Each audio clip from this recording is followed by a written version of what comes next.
Sa video na ito ay atin pong pag-uusapan itong si Dogecoin. Isa po itong cryptocurrency kung saan ay muli po siyang naging headline dahil sa biglaan po nitong pagtaas sa kanyang presyo kung saan ay nagkaroon po siya ng 11% na paglago sa kanyang halaga.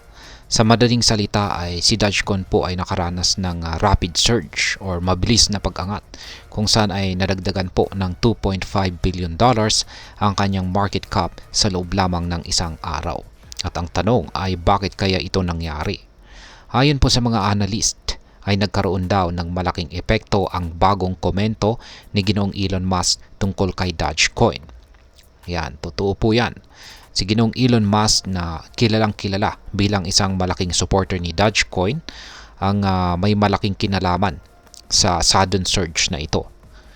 Kaya yan po ang siyang ating pag-uusapan sa video na ito.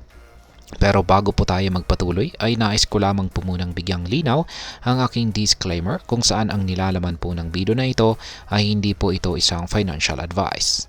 For education and information purposes lamang po ang layunin nito. Yan, ano nga ba ang sinabi ni Ginoong Elon Musk na nagdala sa pag-akyat ni Dogecoin? Kaya yan po siya. Unang-una ay ano nga ba ang mga sinabi rito ni Ginoong Elon Musk na siyang nag-cause ng pagtaas sa presyo ni Dogecoin? Noong nag-guest po siya sa Joe Rogan podcast, yan, ay binanggit po ni Ginoong Musk ang Doge. Pero interestingly ay hindi siya directly hindi po niya direktang tinutukoy ang cryptocurrency. Sa halip ay sinabi niyang ang ibig po ngayon sabihin ay ang Doge na Department of Government Efficiency. Isa pong hypothetical na department na ang goal daw ay labanan ang inefficiencies o mga pagkukulang sa pamahalaan. Napansin ng mga tao, lalo na ang mga fans ng Dogecoin, na may malakas na dog or Doge Association ito dahil na rin sa tema ni Dogecoin. Dahil dito ay maraming investors at traders ang naging mas interesado po ulit kay Dogecoin.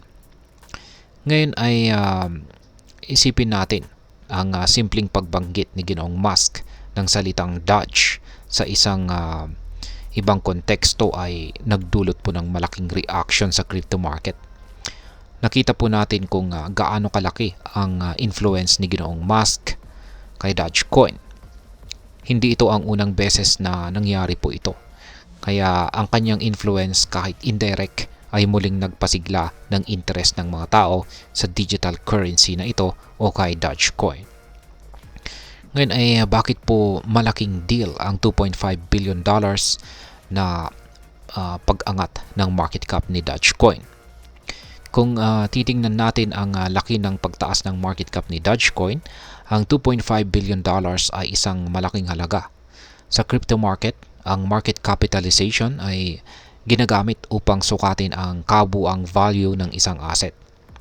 Kapag sinasabi natin na market cap, tinutukoy natin ang kabuuang halaga ng lahat ng existing coins ng isang cryptocurrency na nasa market ngayon.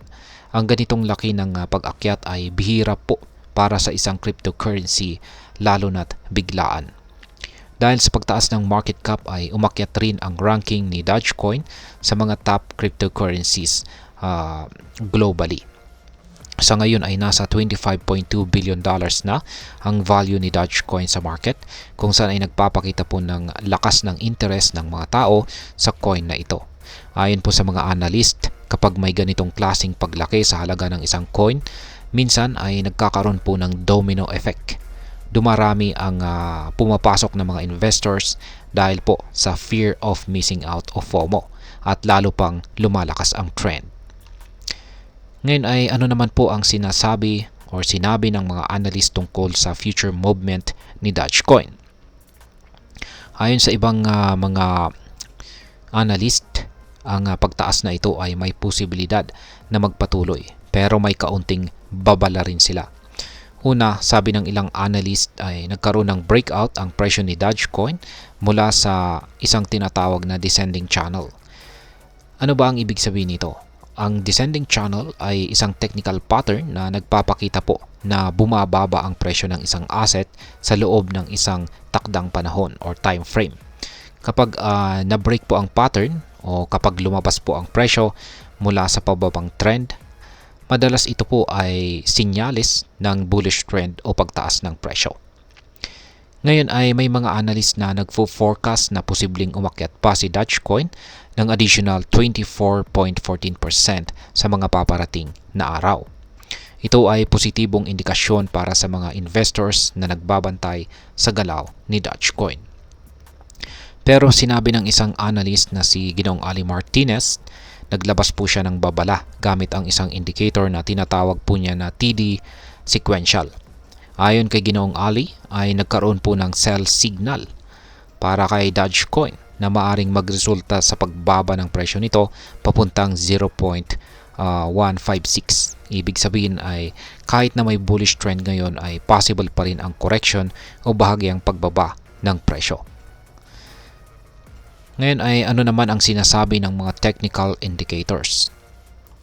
Kung titingnan natin ang mga technical indicators, mapapansin na maraming signs na posibleng nasa overbought territory na si Dogecoin. Ano nga ba ang ibig sabihin ng overbought?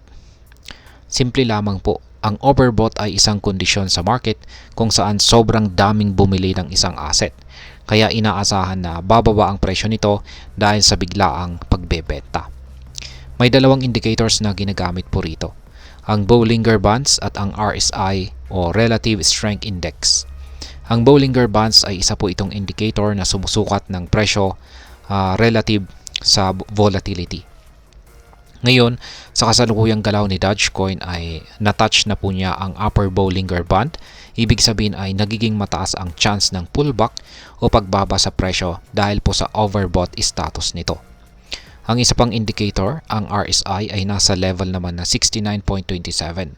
Kapag ang RSI ay lumampas po sa 70, sinasabi ng mga analyst na overbought na ito. Sa ganitong kondisyon, ang mga traders ay posibleng maging cautious o mag-ingat sa pagpasok ng additional investments. At ito rin ay posibleng mag-lead sa price correction. Ngayon ay ano po ang maaring gawin ng mga traders at investors? Para sa mga traders at investors na sumusunod sa galaw ni Dogecoin, ang pinakamaganda pong gawin ay maging maingat. Tandaan na kahit na may mga bullish indicators, may posibilidad pa rin ng short-term pullback o retracement. Para sa mga gustong pumasok sa market, maaring hintayin muna ang potential na pagbaba ng presyo bago po bumili ulit. Ang mga mas experienced na investors ay madalas gumagamit ng mga risk management strategies tulad ng pagsiset po ng stop loss orders upang maiwasan ang malaking pagkalugi. Sa kabilang banda, ang mga long-term investors naman na naniniwala sa potential ni Dogecoin bilang isang asset ay posibleng magpatuloy lang sa pag-hold ng kanilang mga coins at hintayin ang future developments. Tandaan na ang cryptocurrency market ay napaka-volatile kaya importanteng magkaroon po ng disiplina sa paghawak ng investments. Ngayon ay ano naman po ang aking masasabi tungkol dito. Sa ngayon ay malinaw na napakalakas ng effect or epekto ng influence ni Ginoong Elon Musk sa market. At ito ang nagpapatunay sa tinatawag na Musk effect. Isang simpleng statement mula sa kanya ay kayang magdala ng milyon o bilyon na dolyar. Ayan, millions or billions of dollars na volume kay Dogecoin. Sa kabuuan ay ang cryptocurrency market ay magulo at unpredictable pero exciting at puno ng potensyal para sa mga nakakaintindi sa dynamics nito. Kaya ang tanong dito ay kung hanggang kailan magiging sustainable ang ganitong klaseng pag-akyat. At sa ngayon ay may mga analyst na positibo sa short-term performance ni Dogecoin. Pero lagi po nating tandaan na may mga risk na kasama ito. Kaya sa mga gustong pumasok ay always do your research na lamang po. Manage your risk at iwasan ang mag-all in ng walang proper preparation. At ayan, hanggang dito na lamang po tayo sa video na ito mga ka-crypto. Sana po ay inyong nagustuhan ang aking paliwanag sa video na ito. Kung inyo po itong nagustuhan, pag-click lamang po ang like button nito. Marami pong salamat sa panonood. Ingat po tayo lagi at God bless po sa ating lahat.